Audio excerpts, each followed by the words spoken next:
We can begin the Prairie Dawgs Podcast. Absolutely. Episode 31. It starts now. Yeah. We're just doing it? I don't know. How does it normally start? Fuck it. No, that's good enough. Let's go. Let's Yeah, roll with well, that. play the intro will have just played. Yeah. And once again, it goes like this. Bing, bing, bing, bing. No, now it's more of a chill. Oh, yeah. What's up, bones? Hey, man. It's the one you recommended. It's like a cool hip-hop. That's right. Yeah. A little Wigga style. Wigga style. We decided we're bringing that word back. And I don't think anyone ever took it away. It's just more of a style of person that you don't desire to be. Yeah, that's true. What is that? What does that say on the other side? Horny? Oh, Prairie Dawgs. cool. Oh, Yeah, okay, I cool. like All that. right. We'll take that. Yeah. All right, nice.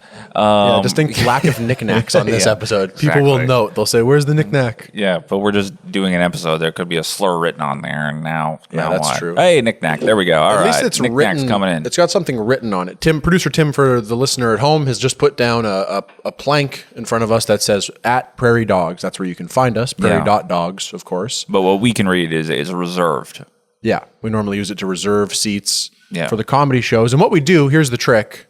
They don't do this, I will say, at our sponsor, Rumors Comedy Club. Rumors Comedy Club. Yep, who fabulously, famously, and Notoriously? scandalously. Okay, Yeah, that's a good one. yeah. Sponsor the podcast. Yes, they do. And we thank them kindly for that. Yeah, No. as Tim's laughing, scandalously was maybe not. It's not scandalous that they sponsor the podcast. Scandalous now that we said Wigga.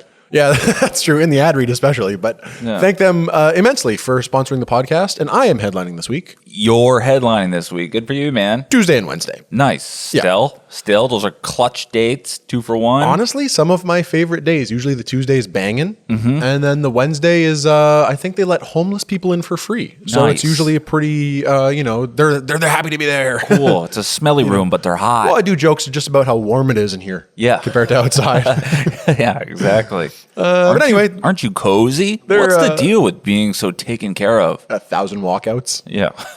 Yeah, exactly. But anyway, great club, great straff, great straff, Great straff. great straff, great Hell of a straff great on that people. club. Who's this weekend? Che Dorena. Oh, okay, shit. Yep. Nice. And he's a hoot, he's a blast. Yeah. If you like it a little bit dirty, you like it a little bit raunchy. If you like Steph Tolev, you'll probably like this. Nice. And he even let us be on the show.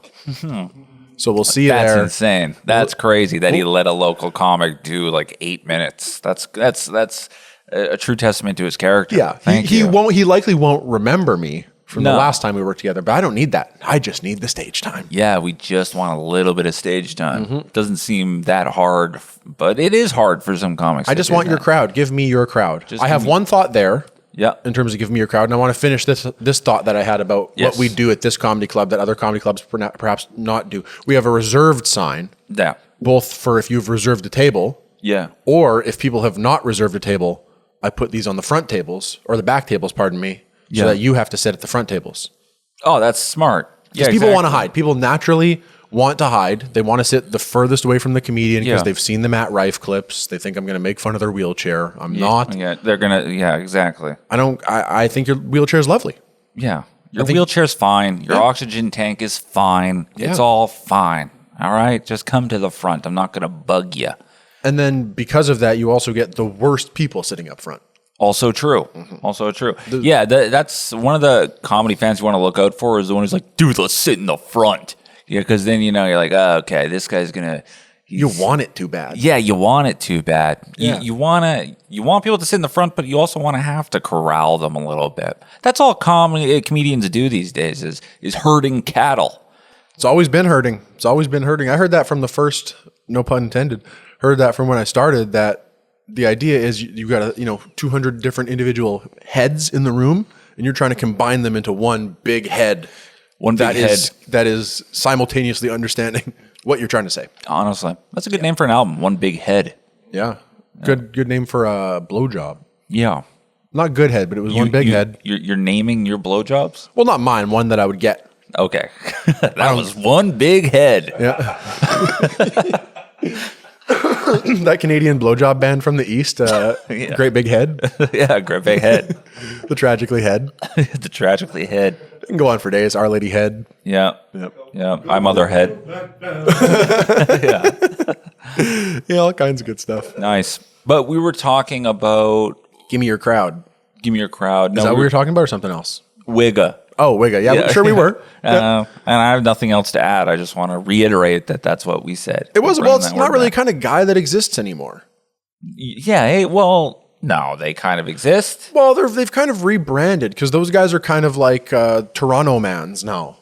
Sure. Like, I don't consider like a Toronto man's a Wigger necessarily. I consider them.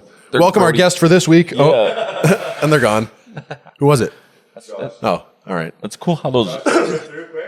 Josh, do you need to come through? He's Josh? gone. He's gone. Josh is gone. Well, fare thee well. Yeah, totally. Yeah, they're mostly white Grody Gerberts now. Yes, exactly. And that's, to me, not necessarily a Wigger. It's almost like you're I apologize for the hard R there. Wow. Wigga. Yeah. It did feel bad when I said it. I know, but that's what I'm saying. Me and Tim were talking about that. It's weird because you're not saying anything bad. So why is it... Why? Because that word is frowned upon, and it does feel weird saying it. Wigger. It's because of the ER. I've even stopped saying bigger. I say bigga now. Digger. I say digga. Yeah. I've just started. It doesn't feel right to me anymore. And any iteration of ger is not cool. That's my piece of solidarity. Yeah. Oh shit! What was I gonna say? I'll say this in the meantime that I thought it was funny that I was thinking about Toronto slang the other day. Oh yeah, Mandem, Gerbert, all these different things. Like how do you learn that? Because it's not natural. Someone says, "Oh, I'm gonna slime you, Gerber." I don't know what that means inherently. I know. I have to go back to my homie and be like, "Someone said he's gonna slime me, Gerbert. Is that bad?" Yeah. And then he sits me down like a kindergarten class and goes, "Okay, so slime means he's gonna shoot you down." That's I think, the fam. thing. Yeah, dude. All this shit, Grody Gerberts, and everything. Like I saw this video.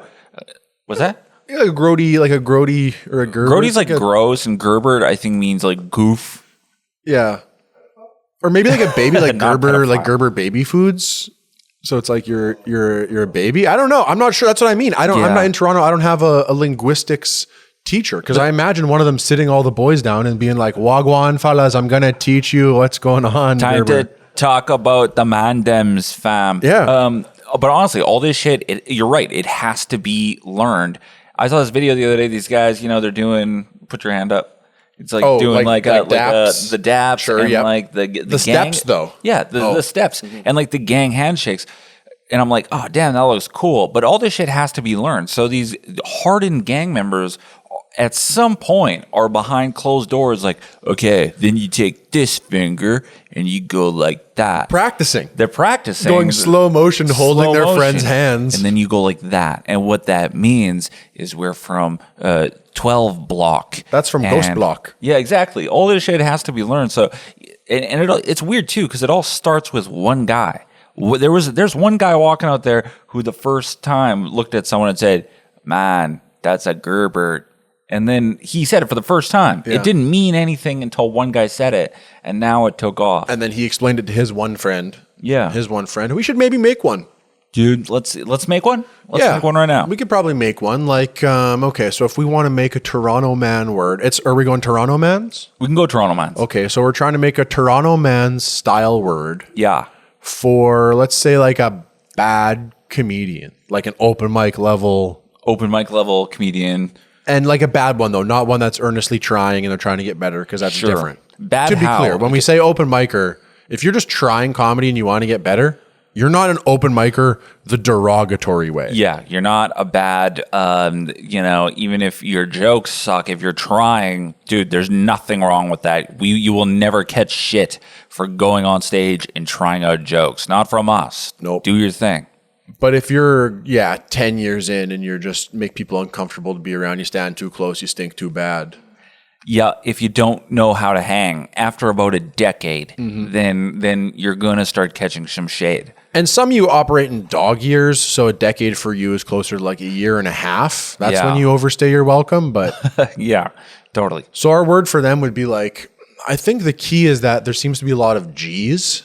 G's? In the Toronto man's slang, like they go... Gerbert. Grody, Gerbert. Yeah.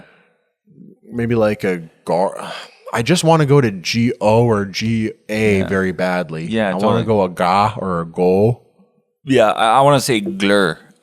No, that's too alien. That's too Glorber. That's not a Toronto, man. That's a Toronto. Ah, shit, dude. He's doing He busted me. He knows I'm not a real Toronto man. I'm an alien. Turns out I'm an alien. I'm a Glorber. Shit, I've been busted. I said glor instead of mandem. Fuck fams. These guys are getting grody. They're on to me. Yeah. I don't care. I don't want to make a word anymore. Okay, cool. All right. We'll stick with Wigga. Yeah. Nice. That's the word. We already made it. Yeah, if you got a word, you can let us know in the comments, but I don't care to contribute to that dialect. Okay, cool. All right, fair enough. Hey, you're wearing a cool shirt, though. Yeah, got meds. Nice. That's awesome. Got meds. It's like, remember, a play on, yeah. Got milk. Got milk. Okay, yeah, which was, on that. And that was because I think Canadian dairy farmers, or was that international maybe? We don't even know. I think it has exposure in the States, that slogan, but I think it started in Canada. Sure, because then got beef maybe came from that. Or where's the beef? Yeah. Where's the meds? That's what he should have said. Yeah. Where's the meds? Like got milk. Yeah. But it's not. It's got meds. Got meds. Yep. Removing the stigma from medication. Yeah, see, and I read that shirt, and it that's what it did for me. It was like, you know what? Medication is okay for mental illness. Well, I have a different one that says the same exact thing. It says got meds, but that is I'm just like trying to get drugs. Yeah, totally. It's me asking. Yeah, it's got an exclamation point on it. Got meds? I got meds. Yep. Yeah, whose t-shirt is that? This is a Big Daddy Tazz merchandise. Oh, Big Daddy Tazz. Yep. Nice. Yep, comedian Big Daddy Tazz, comedian, actor, poet, Big Daddy Tazz. Notorious Glorber. Glorb. And Glorber fam. Yeah, it's got a caricature image of him on the back. Yeah. And comedian Andy Noble got it for me from a thrift shop. Okay, cool. Which seems insulting, but it's like he didn't put it there. You didn't put it there. Someone bought it. We bought it. I'm not the bad guy because I bought it from there. I wanted it. I rescued it.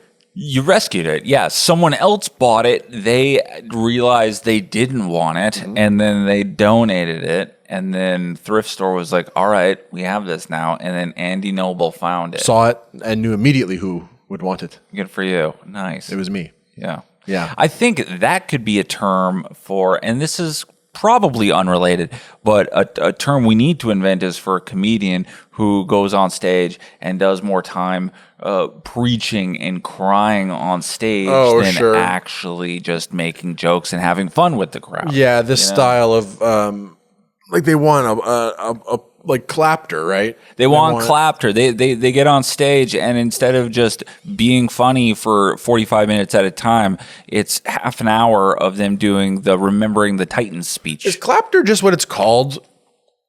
Clapter? Is that a word? No. I think this is applause. But then did I invent Clapter? Okay. Clapter? Yeah, that's not a word though, right? Is that not a word? I'm not sure. Now I said it and I'm like, that feels like that's not even really a word. Clap because it's half clap, half laughter. Yeah. No, maybe it you did make. Well, no, because that would be clafter too, you know. But you want to get the P in there to really let them know that it's clap. It's Clapter. But I think it came across. Listener, did you know what I was saying when I said Clapter? Did you know that I was? If you don't know what Clapter is, that's when you kind of hold the audience hostage in terms of you're saying something that's so obvious.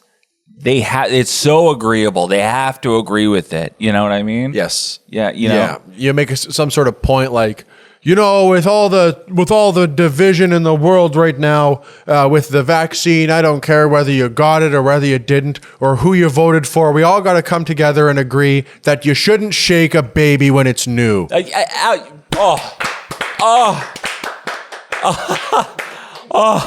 I stand there and I soak it. And before that, it should be noted that I also warmed up before I launched into that speech. I said to the crowd, I said, you know, it's been a long time since you guys have given a standing ovation. Think about that. Those kind of went out of style, you know, in the 50s, 60s. They're mostly at opera. Comedians don't really get those for the things that they say, even though what they're saying is so important. Even though the point is so important and maybe the comedian delivering it is so talented, they deserve a standing ovation. A lot of people are afraid these days to stand up, even when it's due. Anyways, stop shaking babies. And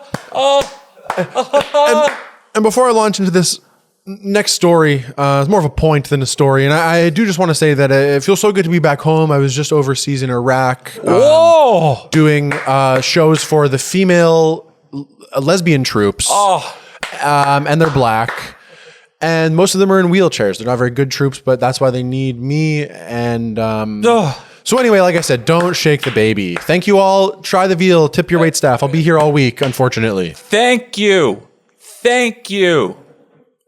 And that was a comedy show. Yeah. By the way, That was funny. By the way, you just paid $20 for stand-up and 2-drink minimum. Yeah, exactly. Yeah. Oh, that's what you want the crowd. You want the crowd leaving the comedy club with tears in their face, going, "That was it's so inspiring." Yeah, let me tell you this. If you come see me this Tuesday or Wednesday or any other time, I endeavor to never say anything important with my comedy. No. Well, and there's nothing wrong with that. You never see Brian Regan making a Braveheart speech in any one of his specials. He's talking about Pop-Tarts, and he's crushing. God, I love Brian Regan. About how my waistband flaps down because I'm too fat. Yeah.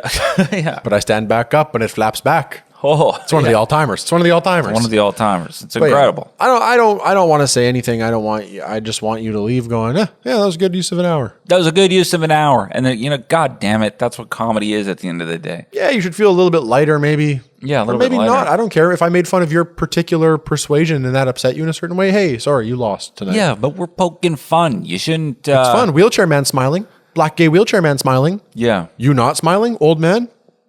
Yeah. Oh, me ageist. Yeah, I know.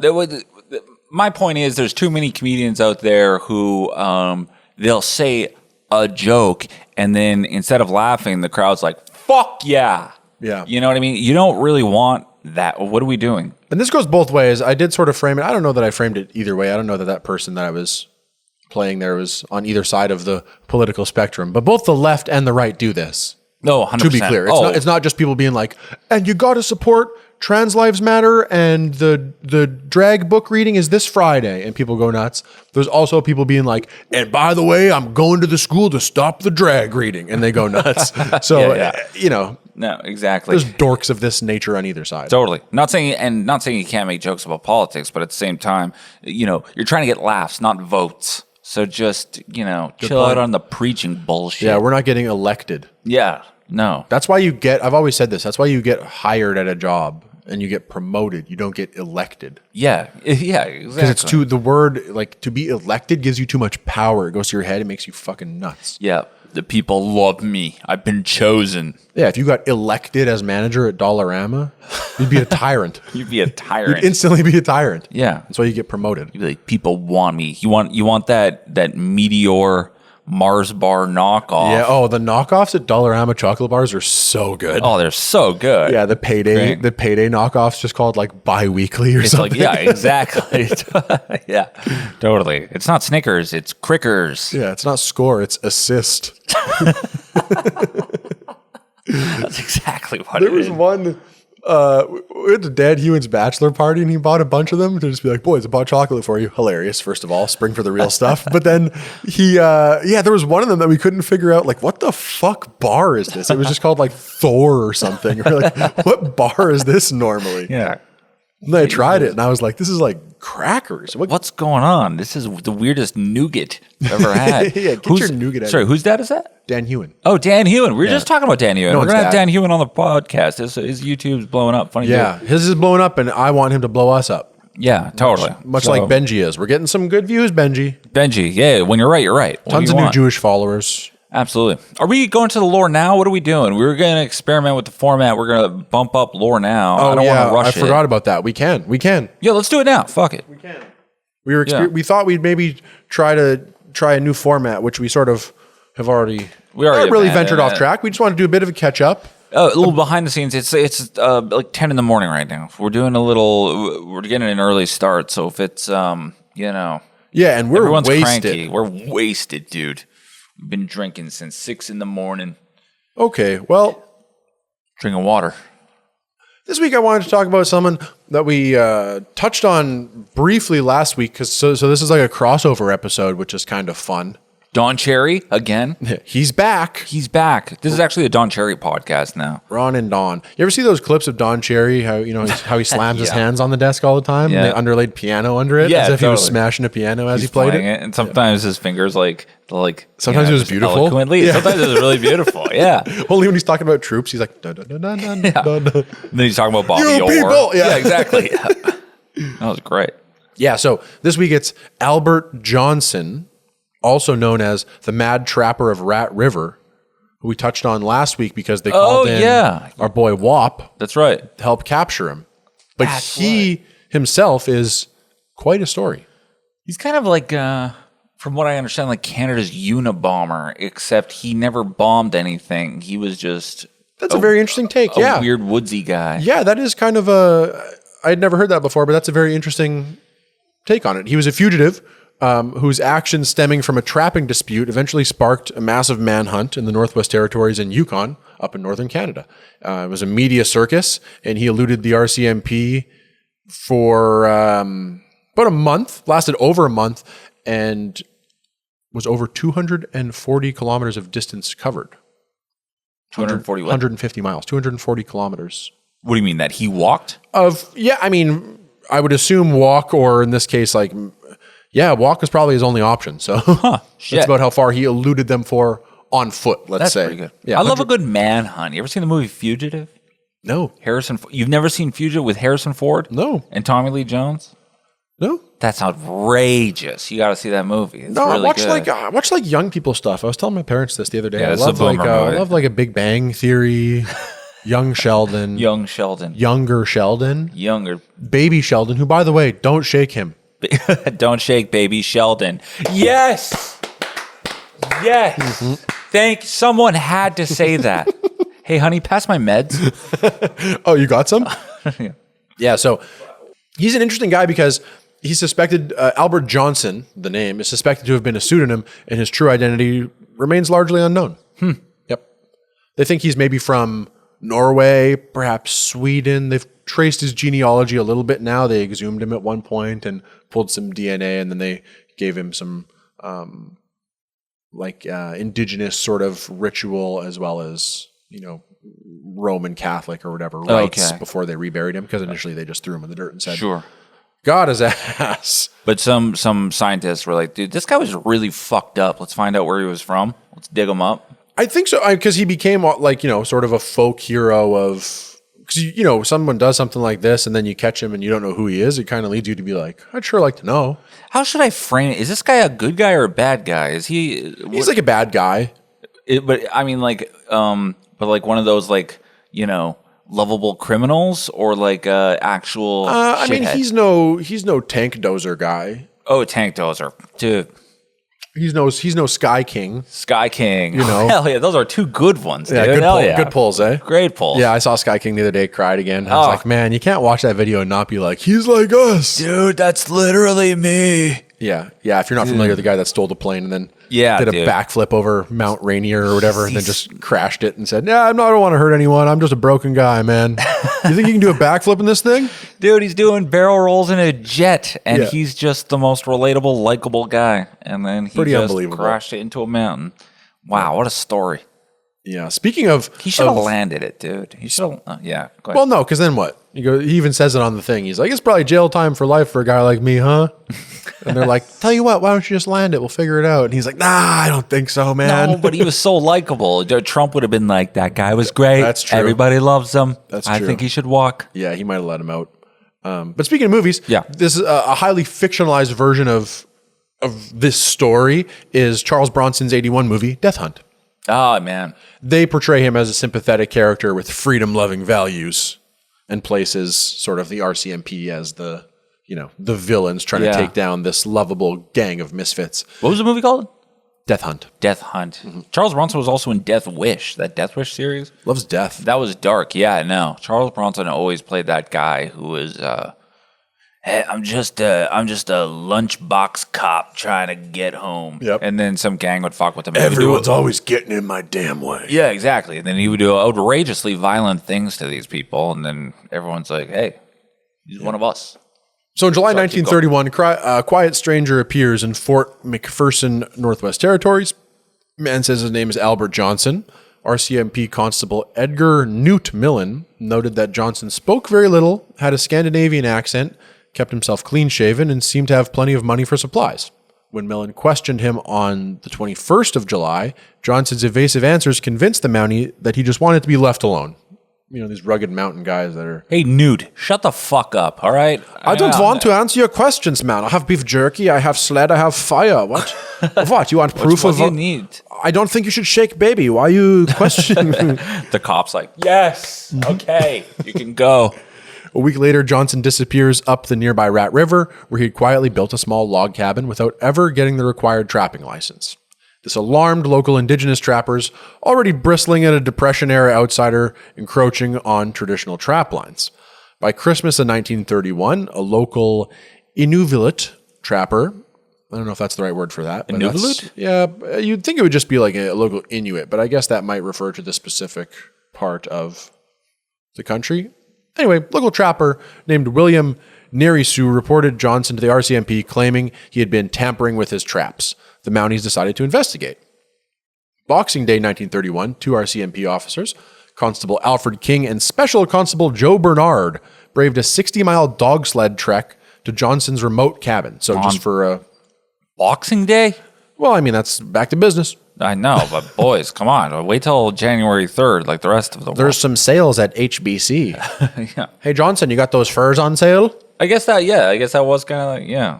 So 60-mile dog sled trek just to get to his cabin for sort of a visual or a mental picture of what Sure. we're dealing with on the Northwest Territories' frozen terrain. Oh, okay, yeah. Yep. So they approached cautiously, seeing smoke from his chimney. Johnson stayed inside, refused to answer the door or talk to them. After waiting at the door in freezing weather without a response, the officers finally gave up and returned to Aklavik to fetch a search warrant. 5 days later, New Year's Day, so they don't stop. Man, they don't nothing. The law don't stop. Hit the music. Yeah. So King and Bernard returned with four other Mounties and the search warrant. When Constable King began to kick in the door, Johnson reacted immediately, firing his rifle through the door and wounding King in the arm. Oh, this is like a Waco style. This guy's like, Leave me alone, dude. independent nation of Yeah. Albert Johnson. Get off my fucking property, To be pig. fair, in the country of Canada in 1931, if you are out tampering with Indigenous people's traps, Yeah. the RCMP is probably going to be like, hey, leave him alone. Stop that. Don't do that. Yeah. Yeah. So anyway, they carried the wounded King back to Aklavik for medical care. Johnson managed to escape unharmed through the backwoods, leaving behind a stunned and bleeding King.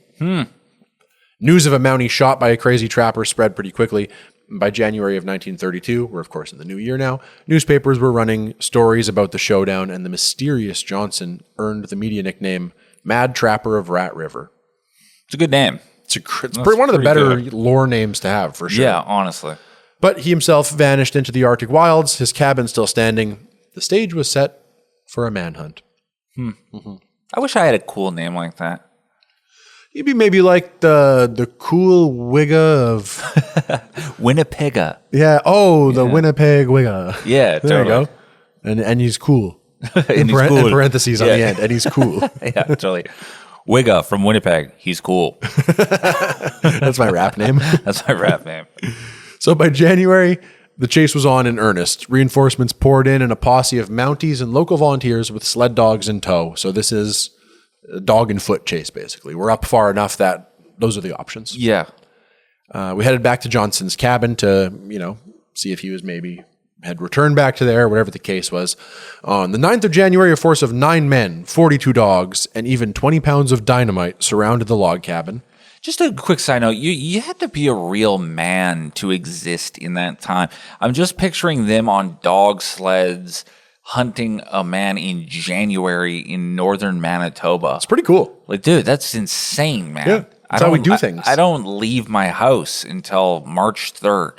Like, that's insane. Yeah, when people are like, oh, all cops, oh, boo, boo. It's like, these guys, These guys too. These guys. New Year's Day, they're suiting up, bringing their dogs into danger to hunt the mad trapper of Rat River. Yeah, To help the indigenous population, might I add? that sounds sick to me. I don't know what to tell you. Yeah, I don't know. Pretty cool. Pretty cool. Yeah. So they show up with their dynamite.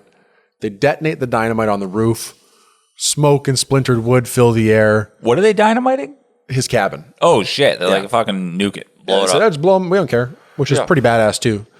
Amazingly, no Johnson. Nowhere to be seen on the ground. In fact, he had dug a 5-foot foxhole underneath the burning ruins, and from that secret position, he opened fire on the attackers. Oh shit, dude. Yeah. So he's waiting for him. He's waiting for him. Mm-hmm. Yeah, they used to do that. They don't do that anymore. I'm sorry to keep interrupting, but back in the day, cops, like 1930s and stuff, and you even see this like with, the movie Public Enemies, Bonnie and Clyde shit. Back in the day, the cops would just get together and be like, okay, we're going to go kill this guy. Like they Yes. made like, we're not trying to. Now it's like we got to hunt him down and bring him to justice in front of a court of law, which is good. Yeah. But not as cool as back in the day when they were like, law. Back in the day, they were just like, yeah, let's go fucking kill this guy. Bring the dynamite. We're going to blow up his cabin. More try to kill him. Western style, like when the poster straight Yeah. up said, wanted, dead or alive. Yeah, Just exactly. bring us the guy. Yeah. Pretty cool. Can't do that anymore. That is Maybe cool. Osama. You got to be Osama for us to be like, we'll take him dead. Yeah. Which is like, that's not. 100%. Well, I guess maybe, but there should be some middle ground. There should. I like that. The dead or alive. Some guys are like, yeah, we just got to find them and stop them somehow. So we don't care how you do it. I will say, though, I don't know that shooting at one RCMP officer and tampering with a trap is equal to 20 pounds of dynamite blowing up my entire home. Yeah. I don't know. That's a bit overkill. Yeah, maybe. Maybe you send 2 guys with guns. You know what I mean? Cool. Make it fair. We got to use the dynamite's going to expire by, got to bring it up north before it goes bad. Yeah. No, that was definitely the cops. Like, dude, let's use the fucking dynamite, dude. We got it. Yeah, fine. Fine. All right. So for 15 hours in minus 40 Celsius weather, standoff continued. There's a shattered, there's a photograph that I'm going to put in here so you can see it, but it's like, Whoa. it's just the shack is blown to pieces. So you can kind of get then a visual in your head of how he was able to fight his way out relatively unscathed, fighting through these blown up and charred walls, slipping away when the posse finally retreated. Because at this point, they're seeing gunshots coming out. It blew up. They're kind of like, we don't know what the scenario is.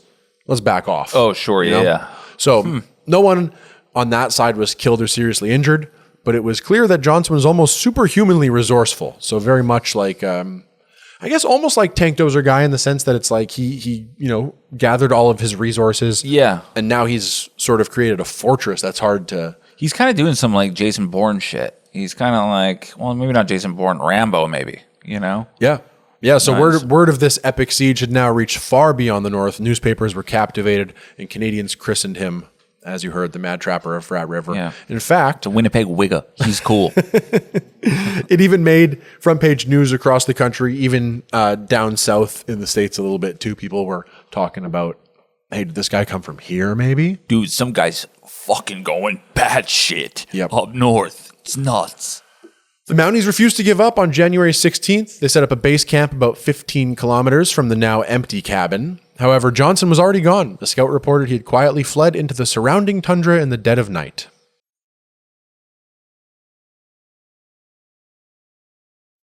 Hub. So he escaped at night? Yeah, so they blow up his cabin. He returns gunfire from his foxhole, backs them off. They retreat because they go, whoa, whoa, whoa. Night falls. He slinks off. This guy's a bit of a badass. I'm not going to lie. He's very, very cool. It's Yeah. It's a shame that he did this instead of just like cool stuff. Yeah, like yeah. this is pretty cool, but it's like he could have been cooler. But the stakes weren't high enough to bring it to this point. You know what I mean? Literally, the cops showed up at his door and be like, hey, can you not fuck with their traps? And he went ape shit. If they had burnt down his family farm, then the entire world could get behind this guy. Yeah. But he just doesn't have the justification for this. Yeah, he went John Wick over a trap. He went John Wick over a trap. That's a perfect analogy. He went John Wick, but no one killed his dog. Literally people just showed up and be like, hey, can you not do that thing you're not supposed to do? And keep in mind, the trap was probably for like hair. Yeah. Arctic hare. Like a big bunny, not even like a bear. Yeah, it was a bear. Literally, the cops were just like, just don't do that, okay? It's not yours. Don't do that. Johnson proved nearly impossible to track. At one point, the posse learned he had climbed a 7,000-foot peak in the Richardson Mountains to throw them off his trail. Barefoot. What? No, that's not true. He probably had shoes on. On his way to school? Yeah, like both my dad? ways up. Yeah. He was running away from them to go to school. Yeah, exactly. Him and my dad. For over 2 weeks, he hurled himself westward through blizzards and frozen passes, sometimes doubling back on his path to throw them off his trail. Finally, Finally, dude, that's a good word. That's what those Wiggas should be called. Yeah, finally, Gerbert. On January 30th, a team led by Constable Edgar Millen from earlier, who had first spoken to Johnson, cornered him in a small grove of spruce. A gunfight ensued, and tragically, Millen was killed by Johnson's rifle. No way. Once again, Johnson disappears into the wilderness, leaving a second constable dead. Dude, you know those other cops are around Millen being like, no, they got Eddie. That mad trapper! Fuck. Spread out. We're going to get this fucker. Mad. Yeah. And he makes me so sad. Yeah. Who wrote this script? This is terrible. So by late January, the RCMP had realized that conventional methods might not be enough. In desperation, they did something unprecedented. They requested an airplane to aid the hunt. The bush was vast and the ground teams were exhausted. The manhunt had dragged on over 6 weeks with no success. So the next chapter would be written from the sky. That's probably like, oh, that's where we go. Here we go. But say your thing. What are you going to say? Well, that's like, I mean, getting a plane to assist in the manhunt in those days, that's the equivalent of us looking for a guy and having to call in like, you know, a drone airstrike almost, you know what I mean? Or literally a robot or something, like some like barely accessible technology. Or in this case, because, you know, so in early February 1932, the authorities turned to our friend, Wop May, the famous World War I flying ace and bush pilot. So in that case, because he's already sort of a famous war hero, keep in mind that he was live bait for the Red Baron. They killed the Red Baron. He's part of that story, that lore now. He comes back home, and they're like, Wop, can you help us find the shot to hell that we said Wop 5 times now. But it's his name. It's his name. It's on Wikipedia. So will you help us find this guy? He goes, yes. It's like, it's almost something more than using a drone, because it's this aspect of recruiting like a famous war person. It's like, okay, it's like this is not necessarily the Canadian equivalent, but if we recruited the American sniper, Chris Kyle, yeah, who's dead now, to be like, hey, we need you to kill the mad trapper. It's more like that, because it's like, oh, we recruited this like known military entity to come in for like, not civilian, because this is obviously a serious police thing, but like a civilian use, I'll call it. How have they not made a movie about this? Have they? Death Hunt. Oh, Death Hunt. You already said it. I know, but it's like fictionalized, a modern day movie. Yeah, that's why I've said it before, but a lot of these Canadian stories just never get touched on, because it's like, oh, I don't know, we'll put Bronson in it, we'll make it American. He's the hero. Dude, fuck. Yeah. What do you do in Hollywood? You're sending out stories like this? You're giving us Spider-Man 15? Yeah. Revenge of the Spider-Man? He's slinging. Oh my God, he's still swinging from buildings to buildings. So May and his mechanics searched the Mackenzie Delta, the Richardson Mountains from above. And on February 9th, they spotted that Johnson had slipped across the range. Over the next days, Mays followed fresh clues. On February 14th, he discovered Johnson's footprints on the frozen Bell River leading south into the Yukon. Yep. The trap was closing. May radioed the RCMP dog sled teams ahead. So on the morning of February 17th, the final confrontation unfolded on the ice of the Eagle River in Yukon.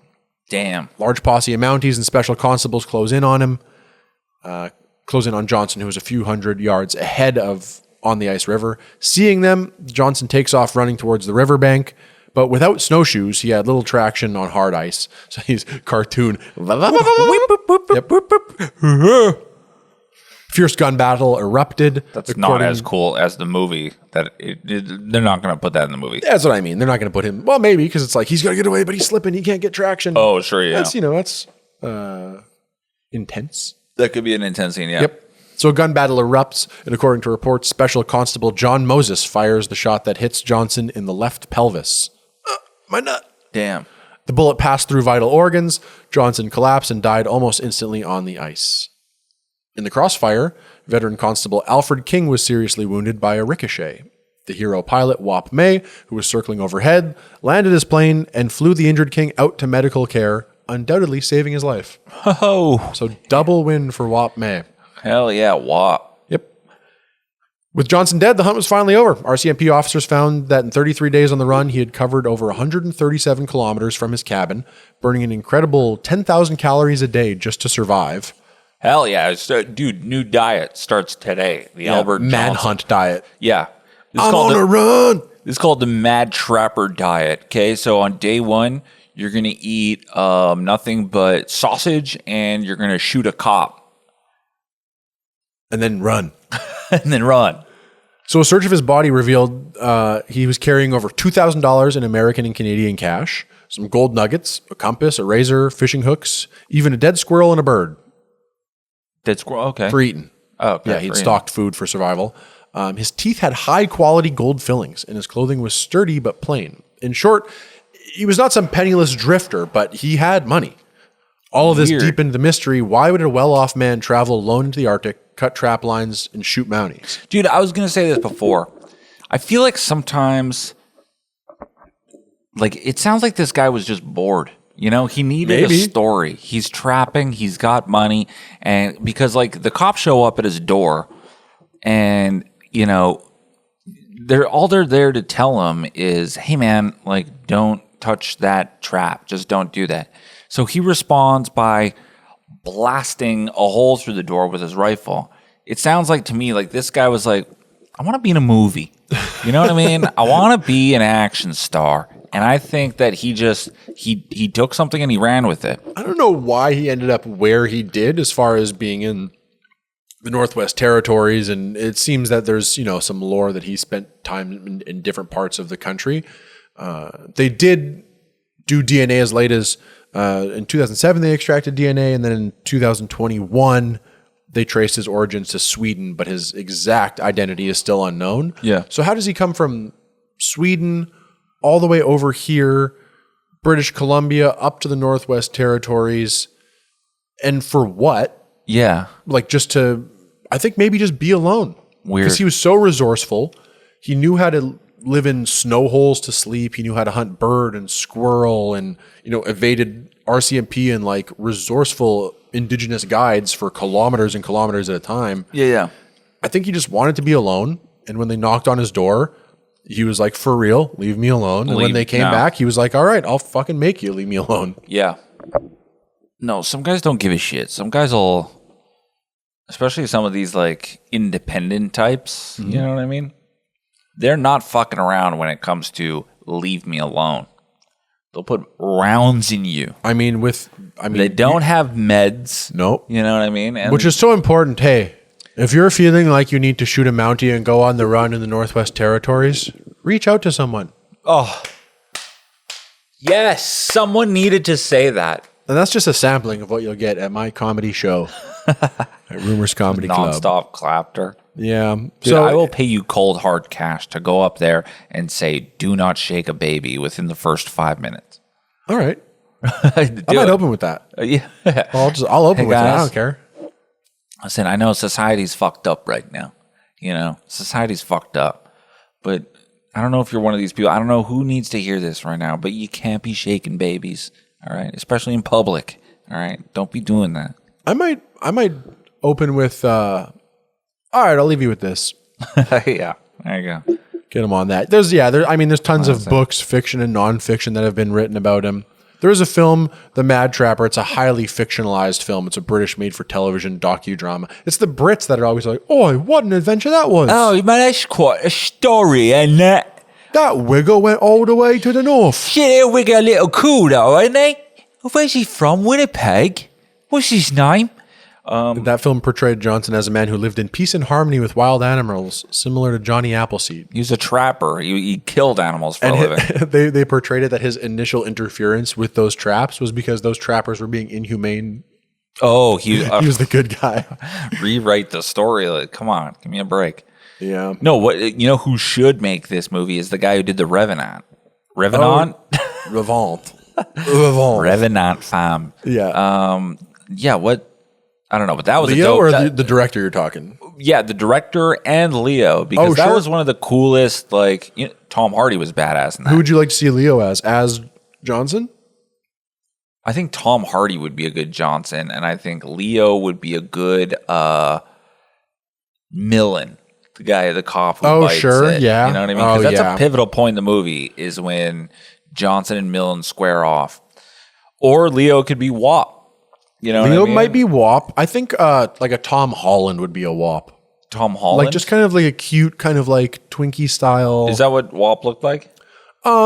Well, this is Albert Johnson. Oh, shit, dude. He's really dead in that photo. Well, yeah, because they didn't have photos of him alive. Maybe they had one here where they say sure. this is maybe him alive, but they don't know. They only had him once they capped his ass. So That's he did have sketchy. quite a Swedish nose as far as that like sort of upturned style, like Whovillian almost Swedish nose. style nose. But yeah, you know, just like a Okay, yeah. WAP was just a classic, handsome looking young man that I think could be Sure. played. If you wanted to like nail it, you could find an actor that looked more like him, but I think you could slot Tom Holland in there and call Sure. it a day.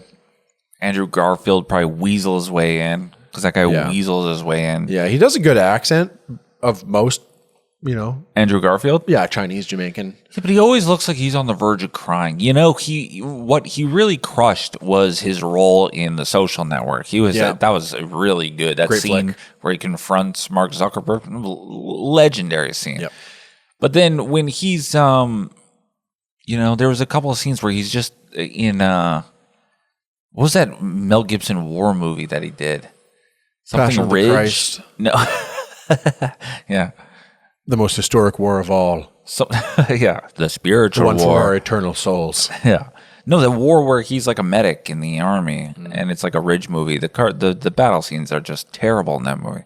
I don't care for war movies. What? Yeah, I just like, what was that one, 1917 or whatever? Oh, yeah, Yeah. he runs across. Wow. That wasn't really a really good representation of what a war movie is. And I tell people like it takes place in a war, but there's no like.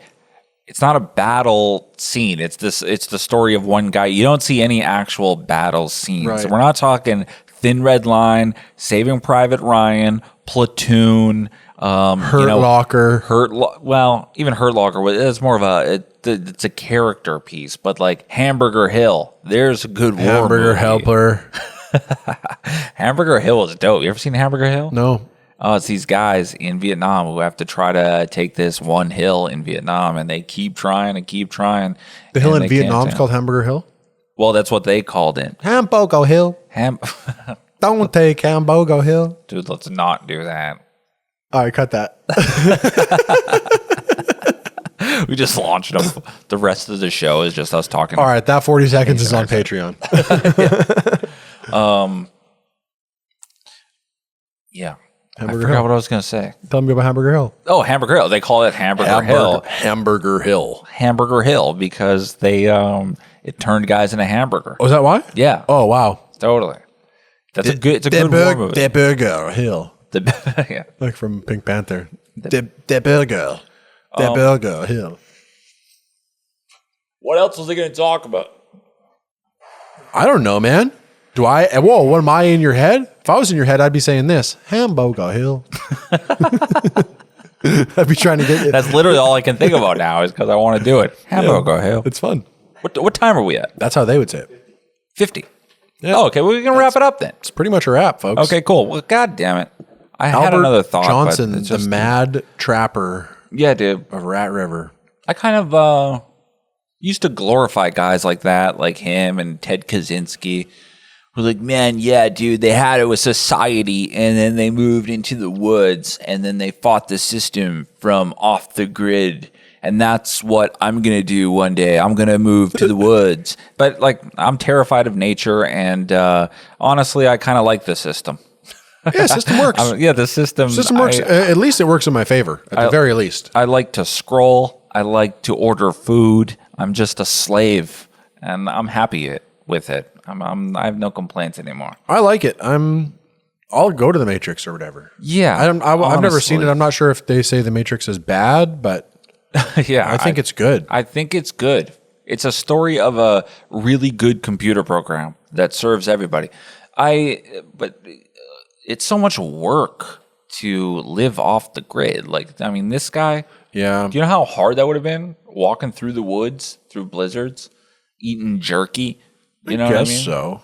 They're saying that the money that he had on would have been worth over $47,000 US in 2025. Yeah, this guy literally, I think he did go insane.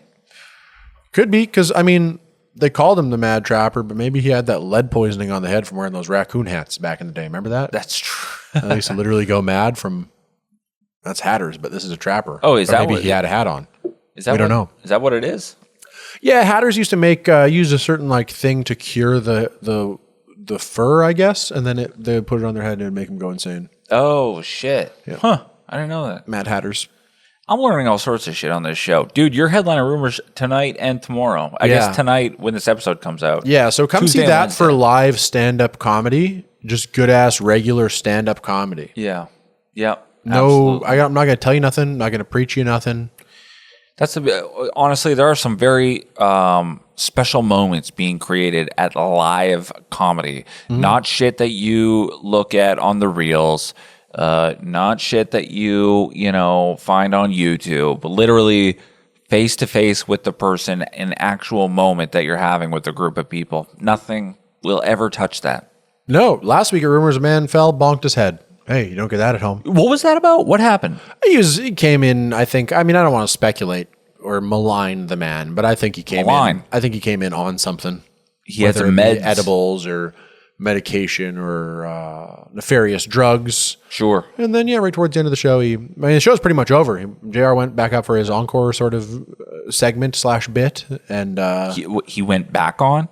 yeah, he set up like a little bit where it's like, because he plays songs. Okay. So he's like, man, it'd be crazy if you guys were like, encore. Oh, he set it up. Oh, okay, cool. All right. But like in a fun way, I want to be clear that is different from being like, and now you'll all stand and clap. Yeah. No. They were in on the joke. They weren't being herded like sheep. Yeah. Yeah. See, all this shit we shit on like that, and like even like pumping out merch and shit like that. There's always ways to do it that is good. There's a lot of people pumping merch. It's part of their act. It's very fun. It's very cool. Yeah, I'll be selling merch. I got great stocking stuffers. Come give me your cash. Yeah, you do. Bring cash to the show. It's going to be a party. I need it badly. Yeah. Well, that brings us to the end of the road. Totally. We have a Patreon. We are planning stuff, but we're busy. We're busy. We got a lot of stuff to do. Yeah, so we're going to listen get to on all the those Patreon. tracks on the Broken Summer album. Yep. That'll be Patreon content.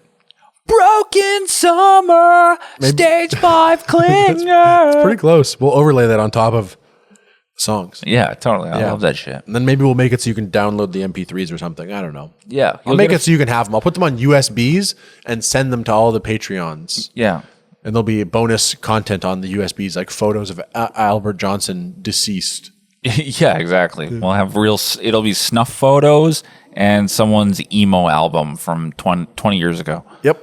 Nice. Well, I guess that's that for this one. That's the podcast, everybody. Thanks for tuning in as usual. Yep. Thanks to our very good sponsors, Rumors Comedy Club. Big time. Thanks to, most of all, our producer, Tim Gray. Yeah. And our special friend, Lucy. Yep. Lucy's Comedy Club. Come this Friday. We got Spencer's Gifts. And also Wednesdays and Thursdays. Wednesday, regular show. Thursday is a new open mic. We got open mics now. Located here in the heart of the Exchange District, which is being burnt down, Ripped from its by chest arsonists. by the bureaucracy of the world. So come to Lucy's Comedy Club while it's still not on flames. Yeah, in the Ashdown Market. Come help us flame retard this place. Yeah, come flame retard. Yeah. I love it. All right. Well, cheers, bro. see you on Hamburger Hill. Love you guys. Love you.